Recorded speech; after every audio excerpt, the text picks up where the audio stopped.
Hello everyone, myself Deepak Sharma. I am from Jhansi. I have completed BSc in Chemistry and Zoology. Today I will teach you very important topic of Chemistry class 9th, that is atomic number, mass number, isotopes and isobars. तो चलते हैं हम लोग इसको समझने के लिए. तो first is what is atomic number.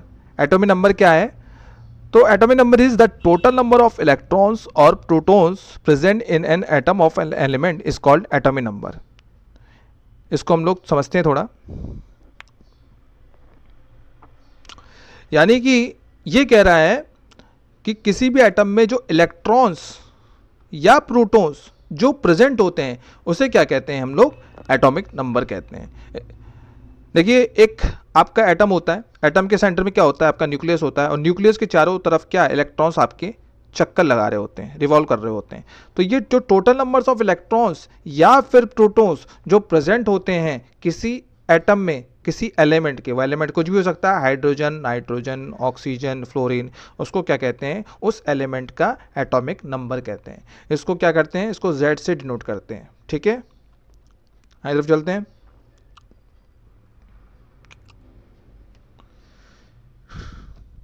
Mass number. What is mass number? So the total number of protons and neutrons present in an atom of an element is called mass number.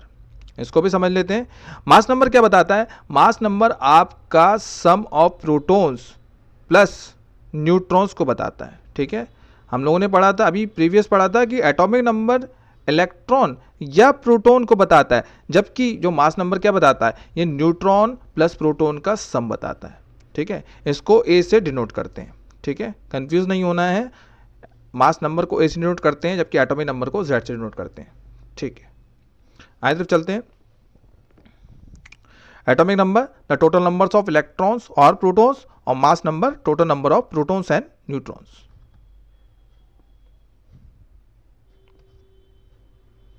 चलिए इसको एक example समझते हैं. देखिए, x क्या है? x कोई element है. x क्या है? x कोई एलिमेंट है. x कोई एलिमेंट है. ठीक है, और a क्या है? a इसका मास नंबर है, और z इसका क्या है? Atomic number. जो नीचे वाला नंबर होता है उसको हमेशा एटॉमिक नंबर कहते हैं, और जो ऊपर वाला नंबर होता है उसे मास नंबर कहते हैं. एटॉमिक नंबर इलेक्ट्रॉन्स या फिर प्रोटॉन्स, जबकि mass number protons plus neutrons का सम. ठीक है,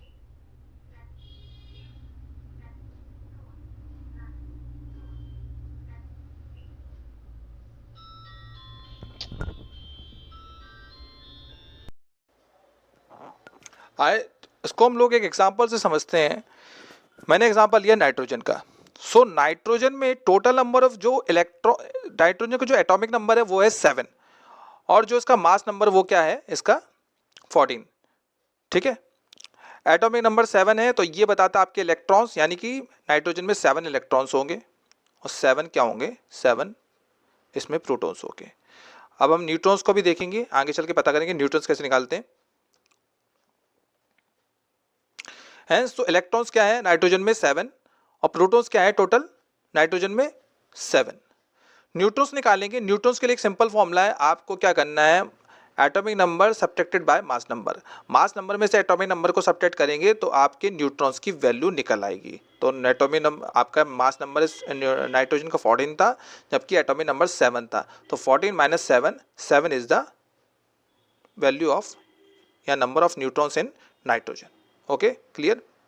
आइए पढ़ते हैं. ठीक है, तो हमने एक सिंपल फॉर्मूला पढ़ा कि न्यूट्रॉन्स कैसे निकालते हैं? मास नंबर माइनस एटॉमिक नंबर. यानी कि जब हम मास नंबर में से एटॉमिक नंबर को माइनस करेंगे तो न्यूट्रॉन्स की वैल्यू निकलेगी. नाइट्रोजन में क्या था? 14 minus 7 is equal to 7. 14 is the mass number of nitrogen and 7 is the atomic number of nitrogen. तो 14 माइनस 7 इज इक्वल टू 7. एक एग्जाम्पल और लेते हैं क्लोरीन का. तो क्लोरीन की बात देखते हैं. तो क्लोरीन का जो एटॉमिक नंबर है वो क्या है? 17, जबकि मास नंबर क्या है? 35.5.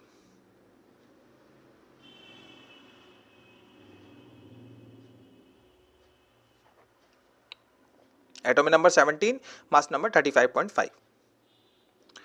अब एटॉमिक नंबर इसका 17 है, तो इससे हमें दो चीज की वैल्यू पता लगेगी कि इसमें इलेक्ट्रॉन्स कितने हैं.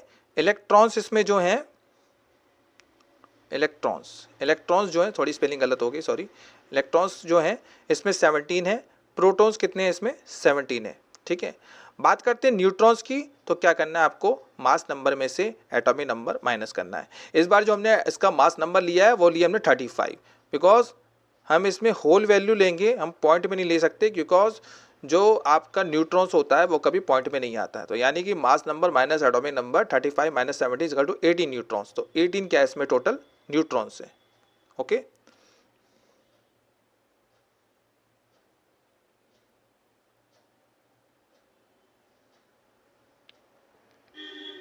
अब हम बात करते हैं आइसोटोप्स की। What are isotopes?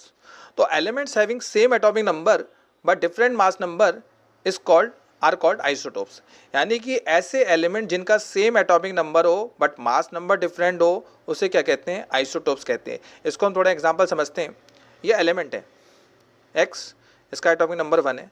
अब इन्होंने कहा है कि एटॉमिक नंबर सेम होना चाहिए, तो जाहिर सी बात है दूसरा एलिमेंट भी एक्स ही होगा, बिकॉज एटॉमिक नंबर सेम क्या से क्या पता लगता है कि एलिमेंट भी आपका क्या है, सेम है, ठीक है। लेकिन मास नंबर इसके डिफरेंट है 2 1, ठीक है।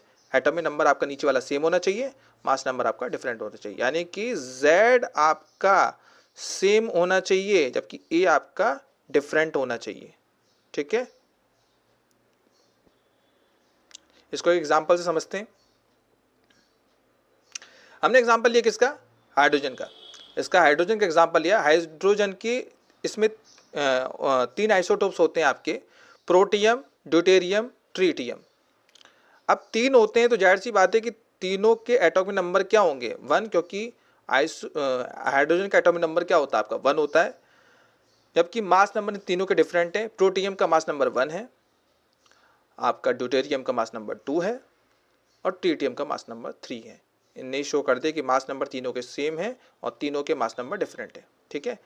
अब तीनों के मास नंबर डिफरेंट होने से न्यूट्रॉन्स की वैल्यू भी अलग हो जाएगी, ठीक है। न्यूट्रॉन्स हमें पता था कि मास नंबर में से एटॉमिक नंबर को माइनस करते हैं तो न्यूट्रॉन्स की वैल्यू निकलती है। तो इसमें न्यूट्रॉन 0 होंगे, 1 माइनस 1 0, इसमें 2 माइनस 1 1, यानी इसमें 1 न्यूट्रॉन होगा, और इसमें न्यूट्रॉन्स होगा 3 माइनस 1, इसमें 2 न्यूट्रॉन होंगे, ठीक है। तो प्रोटियम, ड्यूटेरियम और ट्रीटियम हमने देखा। एक एग्जाम्पल और लेके चलते हैं। हमने एग्जाम्पल लिया आइसोटोप्स ऑफ कार्बन। कार्बन के हमने 2 आइसोटोप्स देखे जिसमें एटॉमिक नंबर दोनों के क्या है, दोनों के एटॉमिक नंबर 6 हैं, ठीक है। दोनों के एटॉमिक नंबर 6 हैं, जबकि मास नंबर डिफरेंट है और दोनों में दो का डिफरेंस है। इसका मास नंबर 12 है और जबकि दूसरे का 14 है, ठीक है। न्यूट्रॉन्स की वैल्यू पता करेंगे, 12 माइनस 6, इसमें 6 न्यूट्रॉन्स हैं, जबकि इसमें 14 माइनस 6, इसमें 8 न्यूट्रॉन्स। क्लियर? अब हम देखते हैं यूजेस ऑफ आइसोटोप्स। आइसोटोप्स के क्या क्या यूजेस हैं। देखिए आइसोटोप्स ऑफ, तो पहला यूज है isotopes of cobalt used in treatment of cancer, ठीक है। Second use is isotopes of iodine used in treatment of goitre. Iodine एक ऐसा सब्सटेंस है, एक ऐसा एलिमेंट है जिसका आइसोटोप्स गॉइटर के ट्रीटमेंट में यूज़ होता है। अब गॉइटर क्या चीज़ है, गॉइटर इसको हिंदी में घेंगा कहते हैं। ये एक डिसीज़ होती है जो आयोडीन की जो डेफिशिएंसी से गले में एक ट्यूमर टाइप का निकल आता है, उसी को क्या कहते हैं, उसी को गॉइटर कहते हैं, और आयोडीन इसको सही करता है, ओके। इधर बात करते हैं। Third use is isotopes of uranium used as a fuel in nuclear reactor. Uranium का जो आइसोटोप्स है वो न्यूक्लियर फ्यूल की तरह काम करते हैं न्यूक्लियर रिएक्टर में, और इसी फ्यूल से हमें क्या मिलती है, इलेक्ट्रिसिटी मिलती है। इधर बात करते हैं isotopes of carbon 14 used to determine the age of fossil called carbon dating. C14 हम लोगों ने आइसोटोप्स पढ़े थे कार्बन के 2, एक पढ़ा था C12, एक C14, और C14 फॉसिल्स की एज को डिटरमाइन करने में यूज़ होता है। अब फॉसिल क्या होते हैं, फॉसिल जनरली आपके बहुत ही ओल्ड आपके प्लांट एंड एनिमल्स के डेड रिमेन्स होते हैं जो लाखों सालों से धरती के अंदर गड़े होते हैं। तो उसी की एज को पता लगाने के लिए C14 का इस्तेमाल करते हैं, इसी को कार्बन डेटिंग कहते हैं। इधर बात करते हैं एक लास्ट इसका यूज हम लोगों ने और देखा आइसोटोप्स का, ड्यूटेरियम। अभी हमने पढ़ा था H12 आइसोटोप्स ऑफ हाइड्रोजन, ये इस used in making of heavy water. Heavy water के मेकिंग में इसका यूज होता है। हमें पता है कि वाटर का फॉर्मूला क्या होता है, H2O। लेकिन जो आपका सिंपल वाटर होता है उसमें जो हाइड्रोजन जो यूज़ होता है वो प्रोटियम यूज़ होता है H11 वाला, जबकि जो हैवी वाटर वाला हाइड्रोजन होता है वो अलग होता है, वो H12 वाला यूज़ होता है। इसका जनरली फॉर्मूला D2O करके इसको लिखते हैं, ठीक है, D2O। ओके, आगे तरफ चलते हैं हम लोग। एक लास्ट टॉपिक हमें और पढ़ना है, दैट इज आइसोबार्स।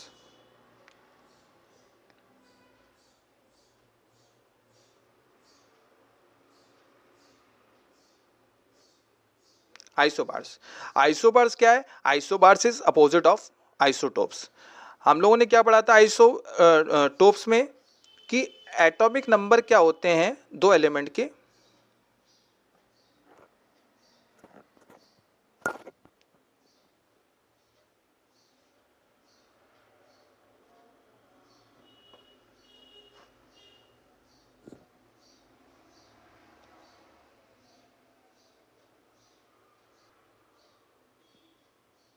सॉरी, हाँ, हमने क्या पढ़ा था आइसोटोप्स में, क्या पढ़ा था कि जो एटॉमिक नंबर होते हैं, एटॉमिक जो नंबर होते हैं आइसोटोप्स में वो सेम होते हैं और मास नंबर डिफरेंट होते हैं। आइसोबार में उल्टा है, इसमें आपका मास नंबर आपका सेम हो, सॉरी मास नंबर आपका मास नंबर आपका डिफरेंट होगा, जबकि मास नंबर आपका सेम होगा जबकि एटॉमिक नंबर आपके डिफरेंट होंगे, ठीक है। इसमें मास नंबर आपका सेम होगा जबकि एटॉमिक नंबर आपके क्या होंगे? डिफरेंट होंगे। आगे तरफ चलते हैं, इसको एक एग्जांपल से समझते हैं।